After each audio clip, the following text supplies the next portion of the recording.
అందరికీ నమస్కారం. నా పేరు ఉషా. మా వారి పేరు బీబీ సింగ్. మాది వరంగల్ డిస్ట్రిక్ట్. కానీ బాబా దగ్గరికి ఉద్యోగరీత్యా 93లో బాబా దగ్గరికి వచ్చాము. మేము బాబా గురించి తెలిసిన తర్వాత గోవింద్ నాయక్ వాళ్ళు మమ్మల్ని తీసుకొచ్చారు. మాకు చుట్టాలు అవుతారు వాళ్ళు మొదటిసారి మమ్మల్ని బాబా దగ్గర తీసుకొచ్చినప్పుడు బాబా గురించి మాకు ఏం తెలియదు. కానీ బాబా దగ్గరికి వచ్చిన తర్వాత, దర్శనం తీసుకున్న తర్వాత, బాబా చెప్పే జ్ఞానం విన్న తర్వాత మేము పూర్తి ఇక బాబాను మర్చిపోలేనంతగా మాకు ఇదైపోయింది. జ్ఞానం అంటే ఏంటిదో కూడా తెలియని మమ్మల్ని, ఆత్మ జ్ఞానం గురించి పూర్తిగా మమ్మల్ని ఆ సముద్రంలో ముంచేసిండ్రు బాబా. ఇక అప్పటి నుండి బాబా దగ్గరికి రావడము, ప్రతి సెలవులలో బాబా దగ్గరికి రావడం జరిగింది. అప్పటి నుండి మేము బాబా చెప్పే వచనాలను విని నాకు రాయాలనిపించేది, కానీ ఎలా రాయాలో అర్థం కాకపోయేది. ఒకసారి నేను బాబాని అడిగిన, బాబా మీరు చెప్పేవి అన్నీ గుర్తుండట్లేదు నాకు, ఇవన్నీ గుర్తుండి నేను రాసుకోవాలంటే ఏం చేయాలంటే, బాబా ఏమన్నారంటే నువ్వు అక్కడి నుండి ఆదేశం వస్తే నువ్వు రాయగలుగుతావు బాయ్ అని చెప్పింది అన్నట్టు.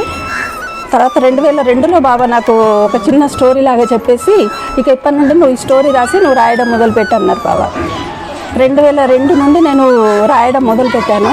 బాబా చెప్పే ప్రతి వాక్యాన్ని కూడా నేను మరాఠీలో చెప్తుంటే తెలుగులో రాసా. ఇది ఎట్లా రాసిందో నాకు కూడా తెలియదు. నాకు అసలు మరాఠీ రాదు, కానీ మరాఠీలో చెప్పే ప్రతి వాక్యాన్ని నేను తెలుగులో అప్పటికప్పుడు ట్రాన్స్లేట్ చేయగలిగాను.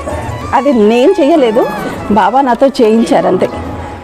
మరాఠీలో చెప్పేది తెలుగులో రాయడం అంటే అంత ఈజీ కాదది, కానీ ప్రతి వాక్యాన్ని రాసిన. అప్పటి నుండి ప్రతి సంవత్సరం ఒక డైరీ లాగా రాసి నేను ఉంచేదాన్ని. తర్వాత ఏంటంటే బాబా 2002 నుండి ఎక్కువ శాతం ఉట్నూరులోనే ఉండేవారు.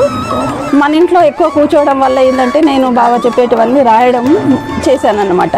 అప్పటి నుండి 2013 వరకు నేను ఎక్కువ శాతం ఉట్నూరులోనే ఉన్నా. బాబా కూడా అక్కడే ఉన్నారు. అందుకే వారు చెప్పేవన్నీ కూడా రాసి ఉంచడం జరిగింది. తర్వాత ఏమన్నారంటే, బాబా బాయ్ నువ్వు అన్నీ రాసినావు కదా, ఇది ఒక పుస్తకంలాగా తయారు చేస్తే బాగుంటుంది అని అన్నారు అన్నట్టు. సరే అని దాన్ని కొన్ని విషయాల్లాగా తయారు చేశాను సపరేట్. అంటే రఫ్గా బాబా చెప్పినవి ఉన్నాయి, కానీ ఆత్మ గురించి, మనిషి గురించి, స్త్రీ గురించి ఇలా టాపిక్ వైజ్ ఆ డైరీల నుండే సపరేట్ చేసి ఈ ఒక పుస్తకం లాగా నేను తయారు చేసిన.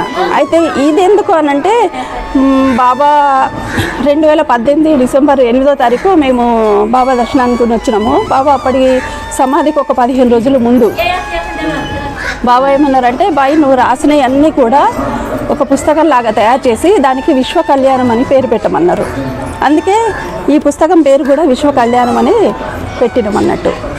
తర్వాత దీంట్లో విషయాలు ఏంటంటే, బాబా చెప్పినవి ఒక మనిషి ఏ రకంగా ఉండాలి, ఏం చేయాలి, ఏం చేస్తే మనం వచ్చిన స్థలానికి మళ్ళీ వెళ్ళగలుగుతాము, దీని గురించి బాబా పూర్తిగా దీంట్లో వివరించిండ్రు. ప్లస్ ఆత్మజ్ఞానం అంటే ఏంటిది, నేను ఎవరిని, నేను ఎక్కడి నుండి వచ్చినా, నేనేం చేయాలి, మళ్ళీ నేను ఎక్కడికి వెళ్ళాలి, ఇది మనం తెలుసుకోవాలి. ఇది తెలుసుకోవాలంటే మనకు అంత ఈజీ కాదు. మహాత్ముల ఆశీర్వాదము ప్లస్ మన ధ్యాన సాధన, ఈ రెండు ఉంటే కనుక మనము మన గమ్యం ఏంటిదో తెలుస్తుంది, మనం ఏం చేయాలో మనకు తెలుస్తుంది. ఇక ఈ పుస్తకంలో ఉన్నదంటే బాబా చెప్పినవన్నీ విషయాలు అన్ని దీంట్లో ఉన్నాయి. మనం పుట్టుక, మళ్ళీ మనం ఎక్కడికి వెళ్తున్నాము, ఇది అంటే అండం నుండి మోక్షం దాకా ఈ పుస్తకంలో పూర్తి వివరంగా రాసున్నది. అందుకే దీన్ని విశ్వ కళ్యాణం అనే పేరు పెట్టమన్నారు బాబా. ఇది కనుక మీరు చదివితే మీకు పూర్తిగా అర్థమవుతుంది బాబా చెప్పింది ఏంటిదనేది.